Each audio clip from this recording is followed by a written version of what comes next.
pasada vimos o empezamos a ver lo relativo a la administración pública y a entender cómo conceptualizarla desde los distintos criterios que pueden existir para establecer qué es la administración pública. Al final de cuentas, si logro conceptualizarla, llegamos a una definición que es la que está en pantalla, que es la definición que se encuentra en pantalla, y que, como bien les expliqué, es una definición que está establecida desde sus elementos, desde cómo está estructurada la definición de administración pública y no desde su contenido, como puede ser de otra forma, o desde su normativa. ¿Por qué buscamos una definición estructural? Bueno, lo platicamos, definitivamente es porque necesitamos, para efectos de clase, una definición que nos dé de una de sus elementos y nosotros así podamos tener mejor ayuda, digamos, al momento del estudio. Dijimos que se dividía en elementos, en diversos elementos, que era el elemento humano, el elemento territorial, el elemento técnico, el elemento financiero y el elemento jurídico, que dijimos que era realmente el quehacer de este curso, porque es ahí donde estudiamos el derecho administrativo. Partiendo de esto, entonces, creo que hasta acá llegamos, ¿verdad? Esta fue la última diapositiva que vimos. Partiendo de esto, dijimos que técnicamente existen 3 clases de administración pública. ¡Ay, pucha! ¿Le hizo? 3 clases de administración pública. No sé si, perdón, me están diciendo que no se oye mucho, no sé si todos tienen problemas con el audio. Se le escucha claro, licenciado. Gracias. Muy claro, licenciado. Gracias. Imagino que en algunos por el tema de red complica un poco el audio. De cualquier manera, les recuerdo que vamos a dejar las sesiones, se están grabando y lo vamos a tener en el Classroom, ¿verdad? Para que puedan verlas ahí quienes tengan problemas. ¿Ok? Bueno, de esta cuenta, vamos a ver, voy a tratar de dar una explicación y solo voy a hablar un poco más fuerte. Bueno, les comento que prácticamente estoy gritando, ¿verdad? Pero estoy dando clases como que si de verdad estuviera en el salón con 200 de ustedes, como que estuviera en el 103 dándoles clases, ¿verdad? Pero vamos a tratar de hablar más fuerte todavía. Como les decía, existen 3 clases de administración para esta parte de la doctrina. Estas clases de administración son las que también llamamos momentos de la administración. En esta primera parte, gracias a quienes están diciendo en el chat, en esta primera parte solo quiero que entiendan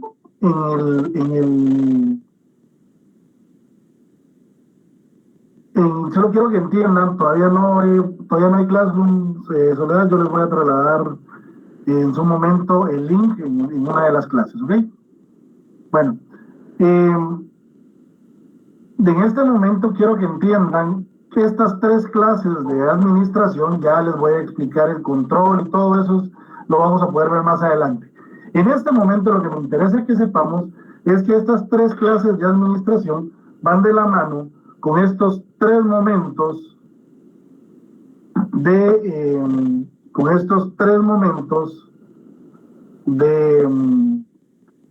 la administración, o de estos 3 momentos en donde se realiza o se desarrolla la administración pública. En ese sentido, bueno, tratando de ampliar, eso tenemos que corregirlo, ¿cierto? Pero bueno.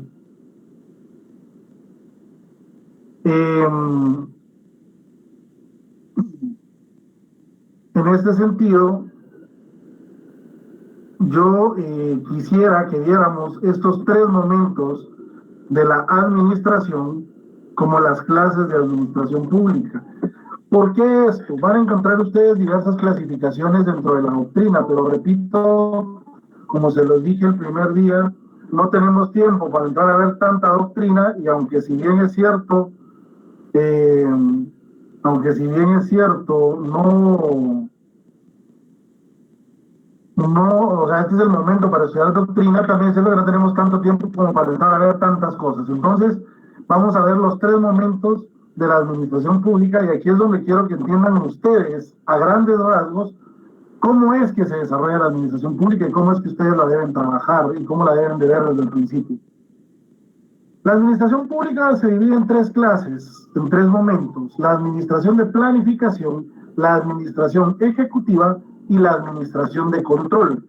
La administración de planificación es todo aquel momento previo que se desarrolla dentro de un proceso administrativo. Vamos a ver, todo el trabajo previo que usted va a desarrollar para llegar a un acto administrativo, a una actividad administrativa, a la prestación de un servicio público.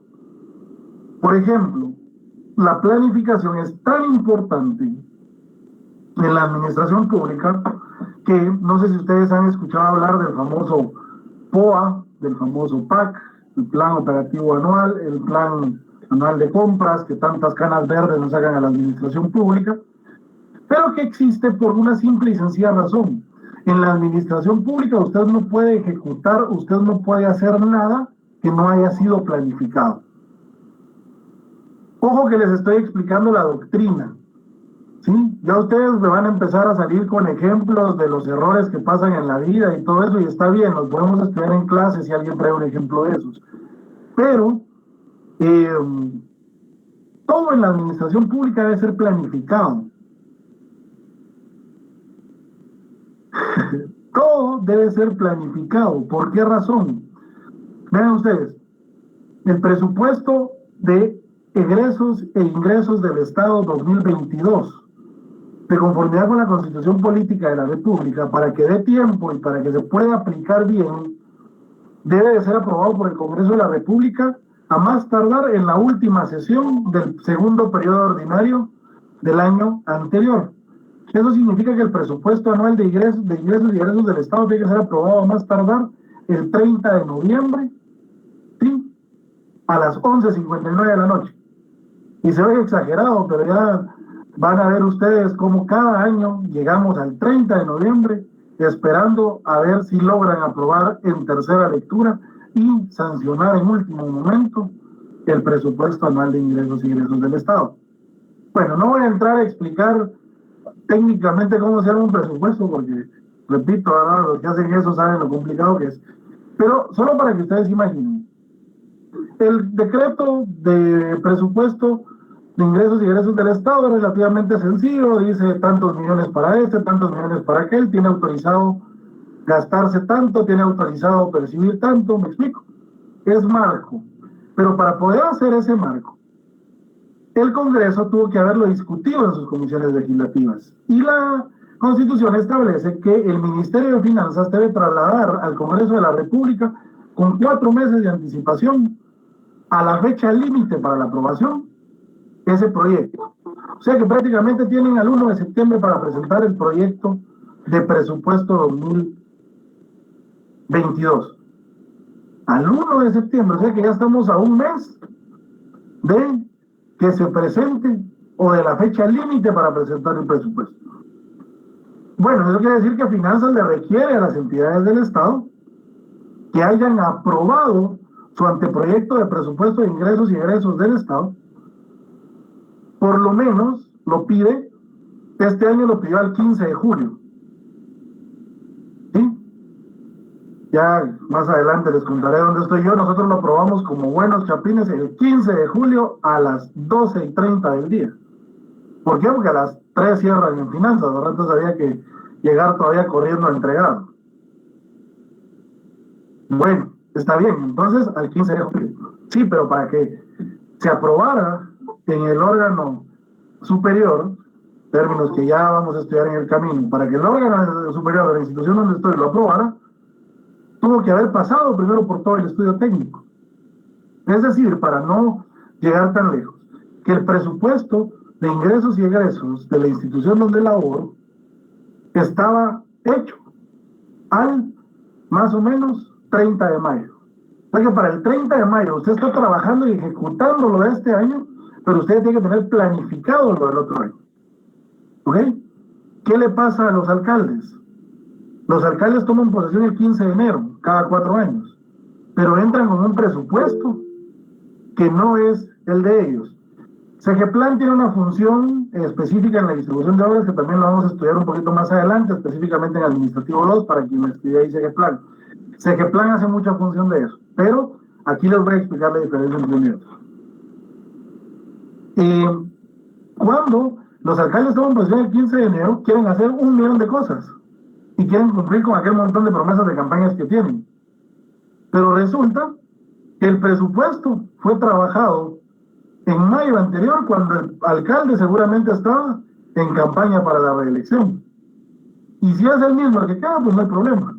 Pero si es otro que quedó, va a tener un presupuesto apegado a lo que aquel quería hacer y no a lo que este alcalde quiere hacer. ¿Me explico? Entonces la planificación es muy importante. Y para hacer la planificación, yo solo hablé del presupuesto. Para hacer el presupuesto tiene que estar respaldado por el POA, el Plan Operativo Anual. Si usted quiere a fuerza hacer una actividad y pagarla, tiene que tenerla respaldada en el Plan Operativo Anual, en el POA. Por ejemplo, atender a 200, ¿cuántos tengo? 280 estudiantes de Derecho Administrativo 1 en esta sección. Bueno, para atender a esos 280, entonces yo presupuesto, ¿sí? ¿Me explico? Mi POA es que voy a atender a 280 estudiantes en Administrativo 1. Mi presupuesto será que voy a gastar en una licencia $20 mensuales por un año, $240. ¿Me explico? Y más o menos así es el presupuesto, en un ejemplo muy burdo y muy sencillo. Pero prácticamente usted empezó a planificar al inicio del año anterior. La planificación es muy importante. Si usted no lo tiene planificado, no lo puede hacer. ¿Ok? Entonces, la administración de planificación, este momento es fundamental. Aparte, si me voy a lo técnico y todo eso, una obra mal planificada no sale. Ejemplo, el libramiento de Chimaltenango, ¿verdad? Que se cae a cada rato. Bueno, no, el libramiento no se cae, ¿verdad? Se cae el cerro que está a un lado. Y se va a seguir cayendo, ¿sí? Porque no hay planificación previa, no hay estudio de suelos, no hay estudios de impacto, y la vibración, todo ese tipo de cosas que los ingenieros saben más que nosotros. ¿Ok? Pero lo que voy es planificación, planificación y planificación. Segeplan, para que me hacía la pregunta en el chat, Segeplan nos ayuda a hacer el POA y todo ese tipo de planificación estratégica. ¿Ok? Y otras unidades nos ayudan a trabajar el tema financiero, cómo lo convierto en dinero. ¿Ok? Luego está, o dudas al respecto con la planificación. Mercedes, levantó la mano. Buenas tardes, licenciado. Perdone con el ejemplo que usted mencionaba de los alcaldes. Entonces, supongamos que este año ingresó un alcalde nuevo. ¿Él sí o sí tiene que cumplir con lo que planificó el alcalde anterior? ¿O cómo? Algo así me quedó como la duda. Debería de planificar, debería de cumplir con lo que planificó el anterior. Si no, él presentará en para el segundo cuatrimestre las modificaciones que pueda presentar, la calificación y el análisis del cumplimiento del plan operativo y del cumplimiento presupuestario es cada 4 meses, es cuatrimestral. Entonces, el año, como bien saben ustedes, solamente tiene 3 cuatrimestres. Entonces, usted no tiene mucho tiempo, bueno, o sea, porque como no somos abogados, ¿verdad? Porque 3 por 4, 12, ¿verdad? Entonces, 3 cuatrimestres dan 12 meses del año. Como no le da tiempo al alcalde para cambiar eso, entonces, o cambia su plan de trabajo, o lo más seguro es que no termina ejecutando. ¿Qué es lo que normalmente se da? Bueno, que los alcaldes en su primer año tienen muy baja ejecución, algo que es muy bueno para el ejecutivo porque más dinero para jalar, y en años donde ya están más cerca a las elecciones, ellos tienen más alcance de ejecución, más nivel de ejecución, pero es por esa circunstancia de que hasta ahí ellos van planificando. ¿Me explico? Pero tendría que cumplir con lo que está planificado. Muy bien, gracias, licenciado. Bueno. Licenciado, muy buenas tardes. Buenas tardes, Marvin, y después Sandra. Bien, Marvin. Solo también agregando una situación ahí con relación a lo no solo lo planificado, sino que también las deudas que se dejan pendientes las arrastra al nuevo presupuesto, por decirle así como le estaba preguntando la compañera, que si él planifica, el alcalde que sale y deja planificado un presupuesto, de igual manera va a tener deudas con proveedores o con lo que tenga, ¿verdad? El siguiente alcalde que entra, como es diferente y gana, él arrastra también las deudas que dejó el alcalde. Entonces, en el presupuesto que a él le entregan, no le entregan completamente lo que tiene asignado, sino que le entregan menos las deudas. Exactamente. Todo eso va dentro de la planificación, ¿verdad? Ya estudiaremos un poco todo eso y ahí veremos cómo, digamos, hasta cuánto se puede endeudar un municipio y todo ese tipo de cosas. Eso lo vamos a ir viendo en el transcurso, no solo de administrativo 1, sino también de administrativo 2, ¿ok? Pero sí, es parte de todo lo previo antes de llegar al momento de ejecución. Por eso es que la ejecución es muy complicada. Por eso es que muchas veces nos decimos, ¿por qué no han hecho? Bueno, no estaba planificado, porque no hay respaldo técnico para hacerlo, porque aparte yo solo hablé de lo financiero, pero no hablé de todo lo técnico que significa poder desarrollar una obra. Sandra, ¿me da la palabra? Sí, buenas tardes, licenciado y compañeros. Yo tengo una duda aquí, porque es cierto lo que usted está diciendo, a la planificación en sus diferentes presentaciones de los tres, ¿verdad? ¿Qué pasa cuando sobra dinero? Porque no le ejecutan bien. Eso pasó hace como 3 años, 4 años atrás con la Secretaría de Bienestar Social. Sobraron como 60 millones o cierta cantidad. La necesidad de los centros es grande, ¿verdad? Incluyendo los sueldos que están pendientes de un bono que se les había ofrecido al personal. ¿Cómo puede justificar el secretario o la secretaria que ese dinero no tendría que ir a un fondo común, sino que tendría que ser como una reserva para el siguiente año? Como dijo usted bien, las personas que planificaron a veces no hacen a un 100% la planificación. Hay veces que el dinero es escaso y hay otros que no es que sea escaso, sino que no lo saben administrar prácticamente. Bueno, miren, esa es otra cosa, vamos a verlo también un poco más adelante, pero es relativo a la distribución de los fondos. El tema es, si es una entidad centralizada, que eso lo vamos a ver más adelante, pero básicamente los ministerios y las secretarías pertenecen al organismo ejecutivo. Entonces, el Ministerio de Finanzas puede tomar ese dinero se va al fondo común, puede tomar ese dinero y todavía repartirlo en los últimos meses del año a aquellos lugares donde hay planificación, pero no hay dinero. No sé si me explico. En algunos lugares, como no se alcanzó a ejecutar, sobró dinero. En otros lugares nos falta dinero para ejecutar. O, por ejemplo, yo programé, qué sé yo, la entrega de 20 millones de raciones alimenticias a los niños. ¿Sí? Pero cuando se hizo la planificación, el Ministerio de Finanzas me dijo, mire, no alcanza para 20 millones, alcanza para 15 millones. Y luego viene el Congreso y me pone presupuesto solo para 12 millones de raciones. Yo ya voy bajo 8 millones. Entonces, si otro no está ejecutando, el Ministerio de Finanzas puede tomar el dinero y trasladárselo a quien sí lo necesita ejecutar porque ya había planificado y está demostrando que está cumpliendo. En el Ministerio o en el Ejecutivo, en las entidades centralizadas, todo se va al fondo común. Y el dinero, sí, por decirlo así, lo pierde la Secretaría, en el sentido de, si no se lo gastó, pues entonces se lo paso a otra unidad que pueda gastárselo, pero eso es un tercer nivel, eso está ya en la administración de control, ¿ok? Que ya se las voy a explicar un poquito más adelante, ¿ok? Pero en las descentralizadas y en las autónomas, ellos sí tienen sus cuentas propias y ellos sí tienen sus cuentas propias, entonces si no se lo gastan este año, se va al fondo, pero al fondo propio, y lo puede ejecutar el año siguiente, ¿ok? En las entidades descentralizadas y autónomas, porque como tienen personalidad jurídica propia, entonces van gastando.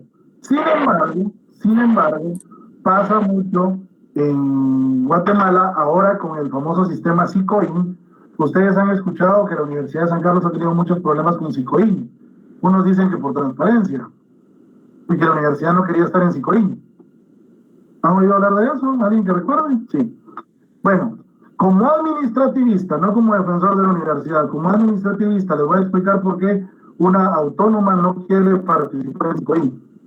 Simple y sencillamente es porque en SICOIN el Ministerio de Finanzas está viendo en tiempo real cuánto dinero usted se está gastando. ¿Ok? Si usted va bajo en ejecución, simple y sencillamente el Ministerio de Finanzas no le va inyectando más dinero porque usted sabe que usted tiene dinero. ¿Me explico? Y entonces la Universidad de San Carlos, desde que entró a SICOIN, más o menos al año, el Ministerio de Finanzas deja de inyectarle entre los últimos años fueron entre 150 y 250 millones de quetzales, que ya no se los pasaba, porque como la universidad iba baja en ejecución, ¿sí? Y ellos estaban viendo en tiempo real, no podían, ya no les pasaban dinero, y listo. ¿Me explico? Eso es lo que hace SICOIN, eso es lo que hace el Ministerio de Finanzas a través de SICOIN. Ir controlando cuánto van gastando para ver cuánto les doy, y así que no guarden dinero ellos y el dinero pueda ser distribuido entre las entidades del Ejecutivo Central. Licenciado, buenas. Perdón, sí, Madeline, justo lo que me decía del Fondo de Emergencia de Sanidad, sí, que lo que sobraba en teoría iba para la compra de las vacunas, ¿verdad? No sé quién me iba a hablar, José. Licenciado, buenas tardes y compañeros. Tengo una pregunta. Por ejemplo, el ministerio que usted estaba mencionando ahorita controla la ejecución de la planificación ya presentada anteriormente. ¿Hay algún otro ministerio que vele para que esa planificación se lleve a cabo? No, quien verifica eso es la entidad fiscalizadora, que es la Contraloría General de Cuentas. ¿Ok? Finanzas lo va haciendo, pero no porque tenga la obligación de control. Finanzas lo va haciendo para ver a quién le quito, a quién le dejo de dar dinero y a quién se lo paso. ¿Me explico? Porque Finanzas es el que tiene que administrar la hacienda pública y tiene que ver que todas las unidades vayan cumpliendo. Ojo, la planificación no siempre se va a cumplir por errores en la planificación. Por decirles algo, usted levanta un proceso de licitación. Levantar un proceso de licitación con todos los permisos y con todo lo que usted necesita. Ejemplo, un tema que está de moda en la facultad, el tema del bufete popular, la reconstrucción del bufete popular. ¿Sí? Más o menos está estimado que esa obra cuesta, para dejarlo nítido, más o menos unos 4,5 millones de quetzales. Bueno, el tema es que, más o menos, solo para que le autorice a usted la licencia de construcción en la municipalidad, usted necesita dictamen de centro histórico, dictamen de ordenamiento territorial, dictamen de Empagua, dentro de la municipalidad, del Ministerio de Salud, del Ministerio de Ambiente, de Aeronáutica Civil, por muy gracioso que se oiga, de Aeronáutica Civil. ¿Sí? Solo llevo 6 dictámenes. Ministerio de Comunicaciones, ¿sí? Para poder iniciar la planificación de la obra. Si usted no tiene todo, me hizo falta con red. Si usted no tiene todos esos dictámenes, usted no puede iniciar la planificación de la obra. Y si usted no puede iniciar la planificación de la obra, no puede presupuestar dinero. ¿Me explico? Cultura y deportes también. cultura y Del deporte, edificio de Santo Domingo.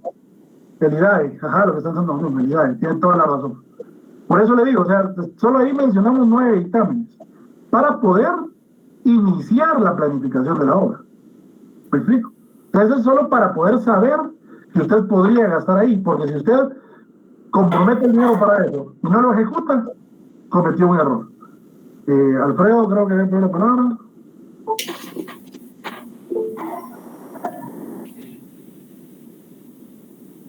¿No? Disculpe. ¿Sí, Alfredo? Solo de encender el micrófono, por favor, Alfredo. ¿O no va a pedir uno?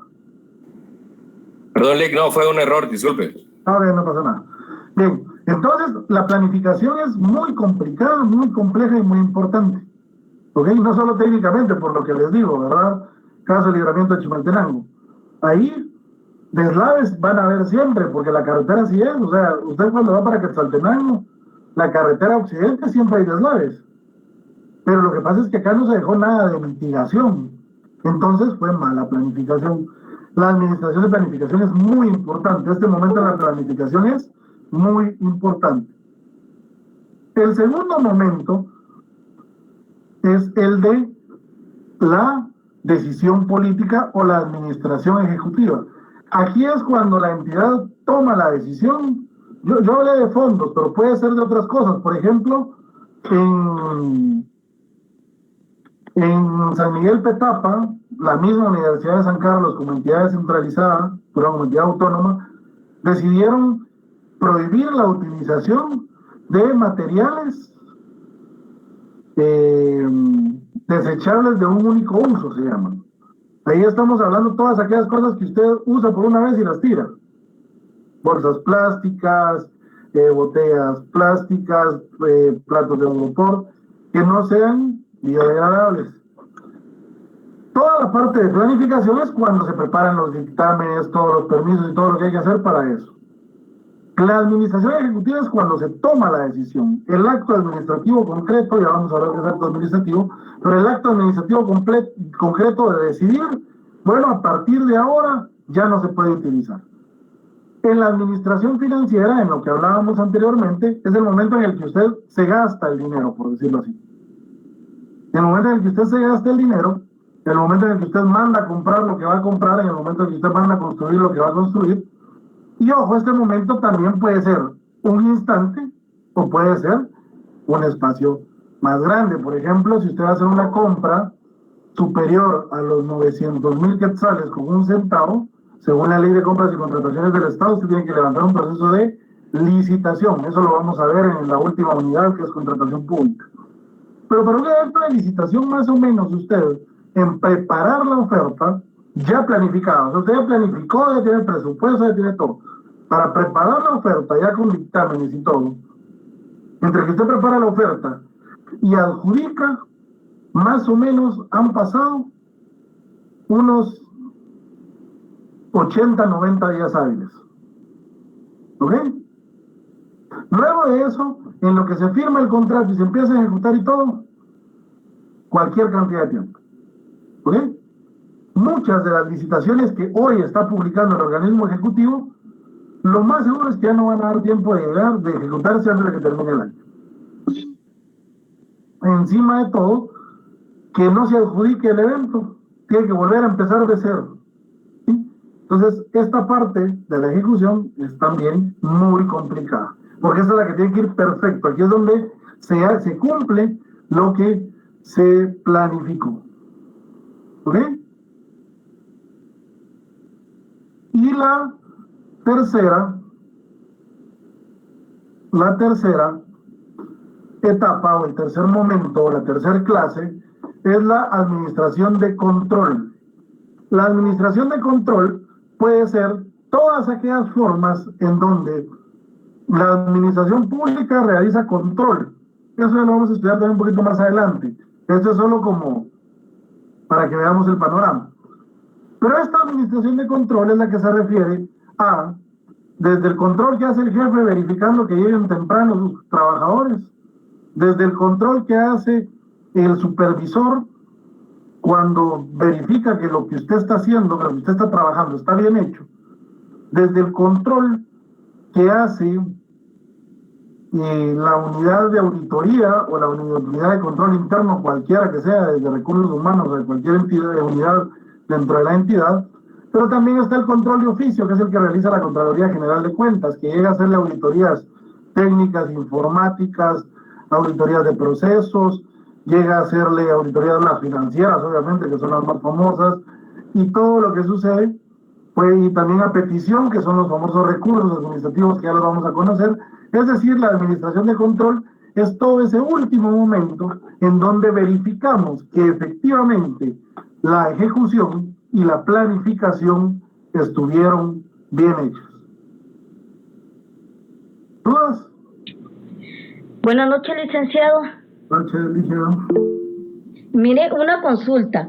La Contraloría General de Cuentas también controla a los empleados, por ejemplo, si están en sus lugares, e ir a verificar personalmente y que la persona firme si está en su lugar o no.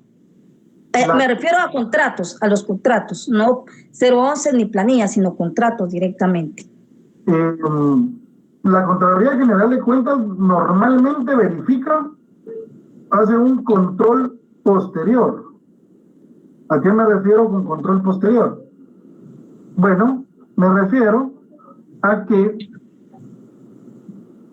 va a realizar o sea, ¿cómo le explico? El control interno es obligación de la entidad, ¿sí? No de la Contraloría. Sí, porque es un ente fiscal, ¿verdad? ¿Perdón? Es un ente fiscalizador. Exacto, como ente. Pero fíjese que a nosotros, los que somos por contratos, como que nos amenazan diciendo que la Contraloría General de Cuentas va a verificar si está la persona ahí o no. Ahí es donde se lo voy a explicar ahorita. Ah, muy bien, gracias. La Contraloría General de Cuentas lo que va a llegar a verificar es que la entidad, ¿sí?, la entidad vaya a o cumpla con sus obligaciones. No sé si me explico. La entidad, o sea, la Contraloría no se va a preocupar porque usted faltó o no faltó. La Contraloría se va a preocupar porque si usted faltó, la entidad tuvo que haberla sancionado.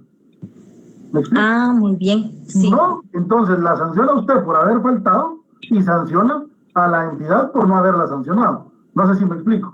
Porque la Contraloría ya llega a revisar todo. Hay un caso, es difícil, siempre cuesta no usar ejemplos personales. Uno debiese tratar de tercerizar los ejemplos, pero digamos, hay un momento donde yo llego a trabajar como mandatario de la universidad encargado de cobros y me trasladan un proceso que había hecho la Contraloría General de Cuentas, en donde llegó y revisó las hojas de asistencia durante los últimos 4 años, que es lo más que podía fiscalizar, de todas las unidades de la Universidad de San Carlos.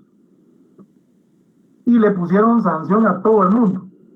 Cuando les digo a todo el mundo, es a todo el mundo. Si un profesor no pasaba firmando la salida, sancionado con medio día de salario, y así sancionados cientos de trabajadores en la universidad. Entonces, a mí me dieron la bonita tarea de cobrarles a esos trabajadores y que le pagaran a la universidad, porque la universidad lo que hizo fue pagar ellos las sanciones a la Contraloría. Entonces, imagínense lo complicado con los compañeros trabajadores andarles cobrando por eso. Pero había de todo, desde compañeros que no habían firmado, compañeros profesores que no firmaban asistencia nunca, ¿sí? Y la Contraloría, a pesar de que sí dieron clases, les requería el semestre completo de salario, hasta compañeros que un día habían llegado tarde y tenían 17 quetzales de multa, por decirles algo. Pero sí, la Contraloría puede hacer ese control. La gran diferencia, la gran diferencia, alguien no lo voy a contestar esta pregunta,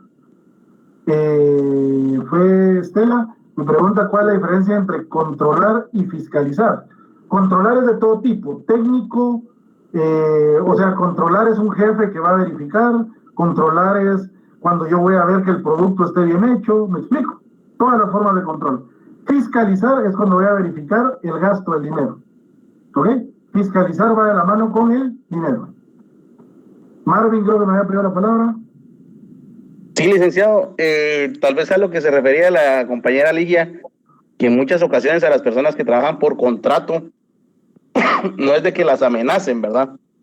Sino lo que sucede muchas veces es de que cuando llega la Contraloría de Cuentas, el contrato que se hace lo maneja, si son subgrupo 18, si son 029, se maneja como una compra, ¿verdad? Entonces, por lo mismo de que la Contraloría llega a fiscalizar en las diferentes auditorías que realiza, por eso es de que verifica que la compra del servicio que se está haciendo a la persona esté ahí. Y entonces sí han llegado y les dan un formato donde ellos tienen que colocar los términos de referencia que están en el contrato. E inclusive tienen que colocarle uno de los informes que ellos hacen mes a mes por lo que se les paga, por el contrato que se les paga, ¿verdad? Pero por esa situación es que lo hace la Contraloría, porque lo manejan desde el punto de vista que es la compra de un servicio. Exactamente, todo lo que tiene que ver con gasto público, si a usted le pagaron por salario, por honorarios, por lo que haya sido, ¿sí? 1 centavo del Estado, la Contraloría fiscaliza. ¿Sí? Entonces tenemos claro los 3 momentos o las 3 clases de la planificación. Bueno, luego pasamos a los principios fundamentales de la administración pública. Los principios fundamentales de la administración pública básicamente son 2. El principio de legalidad y el principio de juricidad o juridicidad, como ustedes lo quieran decir, ambos son válidos. Juricidad o juridicidad. Estos 2 principios son fundamentales. Vamos a ver primero el primero. Ahí sigue primero lo primero.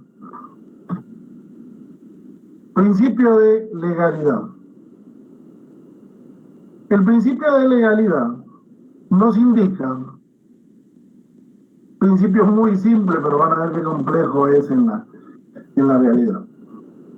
El principio de legalidad, simple y sencillamente, nos indica, desde una perspectiva del derecho administrativo, lo podemos expresar como el principio general del derecho, reconocido expresamente por la Constitución Política de la República y en virtud del cual se asume que la administración pública y sus respectivos servicios se encuentran sometidos a disposición de la legislación vigente y a las normas que constituyen el pleno derecho del Estado.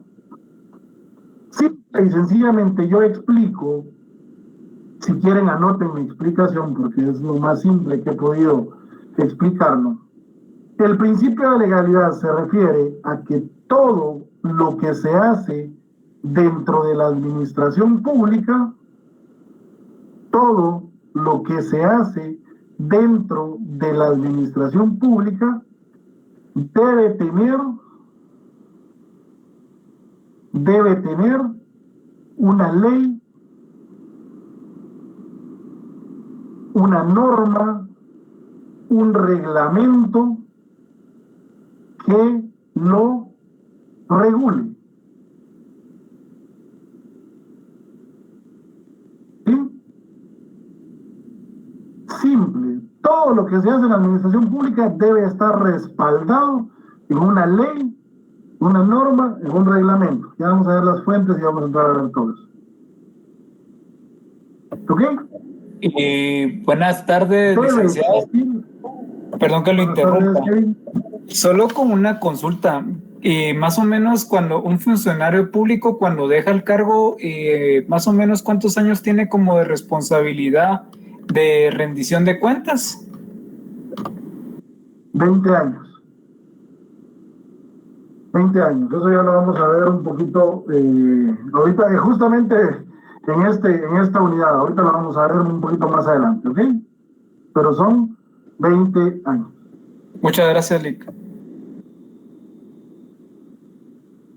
Bueno, les decía entonces que el principio de legalidad se refiere a que todo debe estar respaldado en ley. Oscar, levanta la mano.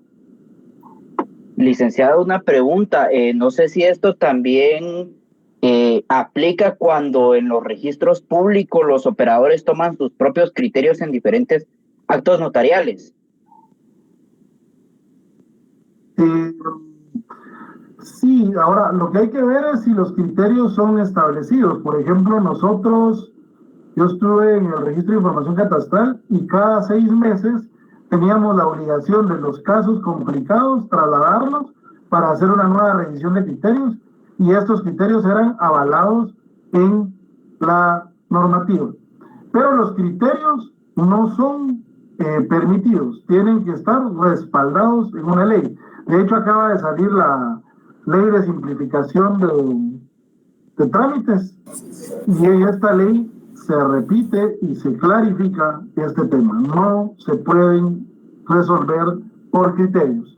Debe estar avalado en una ley, norma o manual.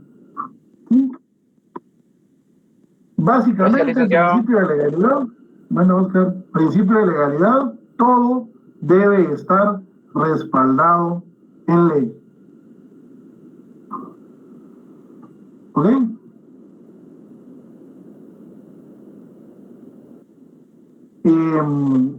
Y luego tenemos el principio de juridicidad. Principio de legalidad, todo debe estar respaldado en ley. Si ustedes se recuerdan, en penal no hay proceso ni pena sin ley anterior. ¿Sí? En administrativo no hay nada. En la función administrativa, el funcionario público no puede hacer nada si no está respaldado en una ley. ¿Ok? Y luego tenemos el principio de juridicidad. El principio de juridicidad es aquel que establece la necesidad de apegarse no solo a la legalidad en la solución a un caso concreto, sino a los principios jurídicos en el más amplio sentido, utilizando además de la norma, la doctrina, los principios generales del derecho, etc. Y es obvio que la administración pública, a través del órgano administrativo, debe actuar apegada a este principio junto a la legalidad para alcanzar debidamente sus fines. ¿Alguien tiene a la mano su constitución? Que por favor me lea el artículo 5 constitucional. Buenas tardes, licenciado. Si gusta, se lo leo yo. Gracias. Libertad de acción. Toda persona tiene derecho a hacer lo que la ley no prohíbe. No está obligada a acatar órdenes que no estén basadas en ley y emitidas conforme a ella. Tampoco podrá ser perseguida ni molestada por sus opiniones o por actos que no impliquen infracción a la misma. Gracias. El principio de juridicidad, pongan atención, para el individuo común es el que nos acaba de leer la compañera. Para el ciudadano común, usted puede hacer todo aquello que la ley no le prohíbe. Si no está prohibido, lo puedo hacer. ¿Me explico? Si no está prohibido, lo puedo hacer. Si está prohibido, no lo puedo hacer. Ese es el individuo común. ¿Me explico? Si no está prohibido, lo puedo hacer. Ahora bien, el funcionario público es distinto. O sea, si yo actúo como individuo, y ahí es donde complica, por ejemplo, cómo calificar el famoso tema de la campaña anticipada o cosas por el estilo con un alcalde, por ejemplo, aquel alcalde de aquel municipio pegado a la capital, que ustedes ya saben a quién me refiero, que dentro de su actividad como ser humano normal abre una barbería para salir en todos los medios. Esto lo puede hacer porque está haciendo como persona, pero no lo puede hacer como alcalde. ¿Me explico? La gran diferencia es el saber cuándo estoy actuando como persona y cuándo estoy actuando como funcionario público. El artículo 154 constitucional establece función pública. Oigan bien esto: sujeción a la ley. Los funcionarios son depositarios de la autoridad, responsables legalmente por su conducta oficial, sujetos a la ley y jamás superior a ella. Los funcionarios y empleados públicos están al servicio del Estado y no del partido político alguno. La función pública no es delegable, excepto en los casos señalados por la ley, y no podrá ejercerse sin prestar previo juramento de fidelidad a la Constitución. 154, constitucional. 155, responsabilidad por infracción de la ley. Cuando un dignatario, funcionario o trabajador del Estado en el ejercicio del cargo infrinja la ley en perjuicio de particulares, el Estado o la institución estatal a quien sirva, será solidariamente responsable por los daños y perjuicios que causaron. La responsabilidad civil de los funcionarios y empleados públicos podrá deducirse mientras no se hubiera consumado la prescripción, cuyo término es de 20 años. La responsabilidad criminal se extingue, en este caso, por el transcurso del doble del tiempo señalado por la ley para la prescripción de la pena. Ni los guatemaltecos ni los extranjeros podrán reclamar al Estado indemnización por daños y perjuicios causados por movimientos armados o disturbios civiles. Acá lo que nos dice es que el funcionario público, el empleado público, el trabajador público deben de estar sujetos a la ley. Entonces aquí nos cambia, los dos de la Constitución, sí, aquí nos cambia radicalmente el principio de juridicidad, como nos lo leyó la compañera en el artículo 5. Ojo, para el funcionario público, anótenlo por favor, el principio de juridicidad funciona de la siguiente manera. Para el funcionario público, solo puede hacer lo que le es permitido por la ley. ¿Sí? Solo puede hacer lo que le es permitido por la ley. No sé si alguien comprendió la diferencia y me quiere ayudar a explicársela a los compañeros.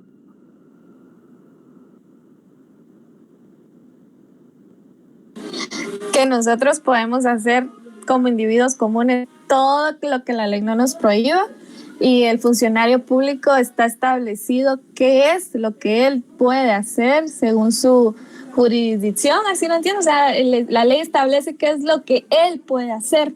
En cambio, nosotros podemos hacer todo lo que la ley no prohíba. Exactamente. Gracias, Melanie. Exactamente.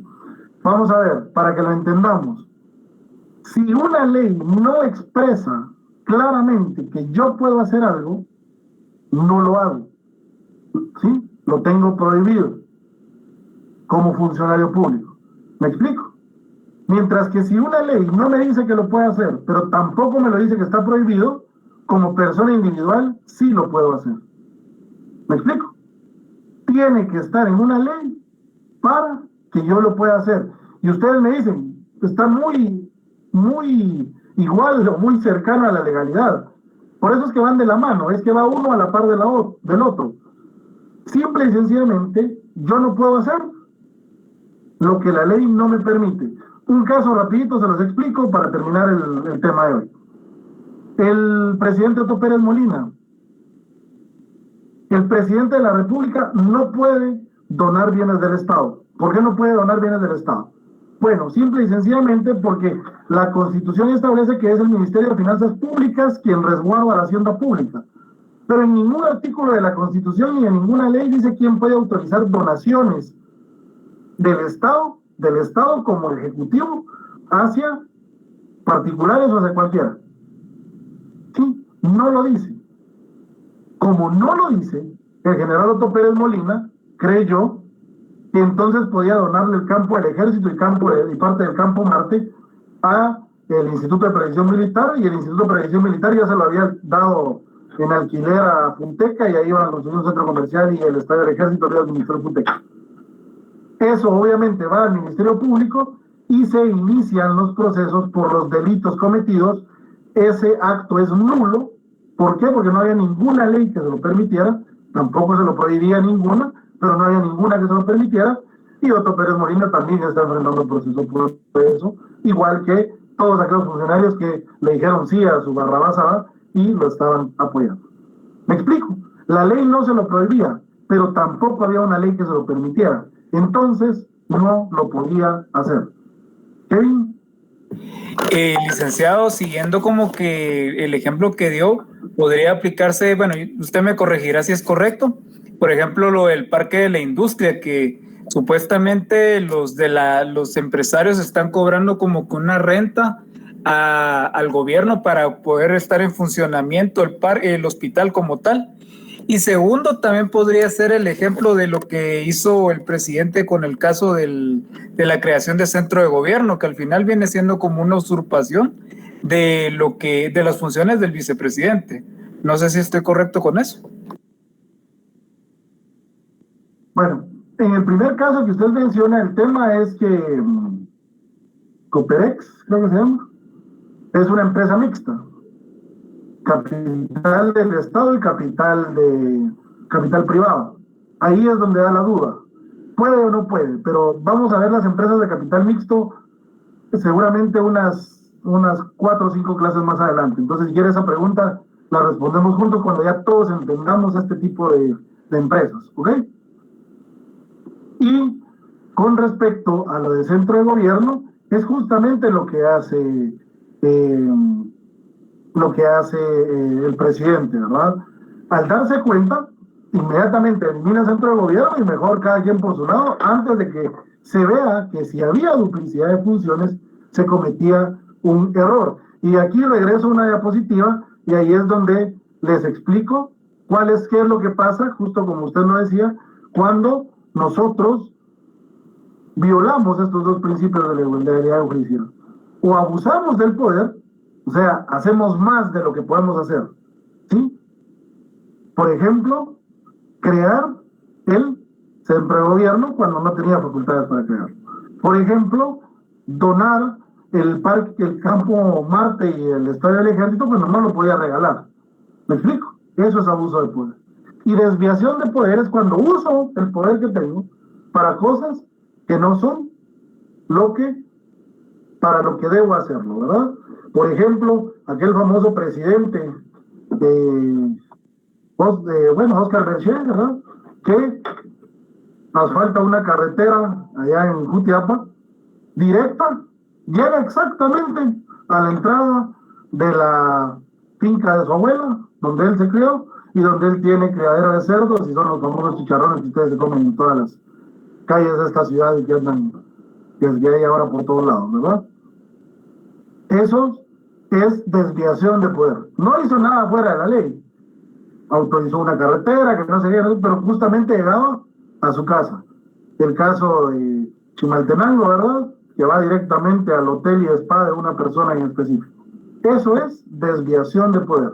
Y abuso de poder es cuando me salgo del poder que tengo, abuso de él para hacer cosas fuera de la ley. ¿Dudas?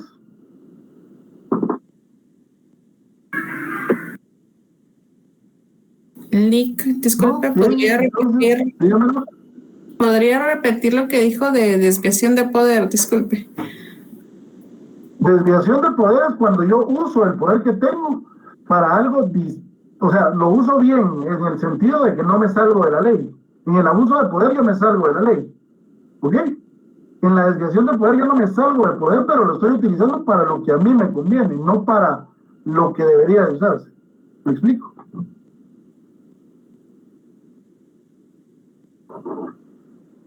¿Alguna otra duda? Bien, si no hay dudas, por razón de tiempo, llegamos hasta acá y continuamos la próxima clase el día miércoles. Feliz tarde. Muchas gracias, Nick. Buenas noches. Gracias, licenciado. Gracias, licenciado. Buenas noches, licenciado. Buenas noches, licenciado.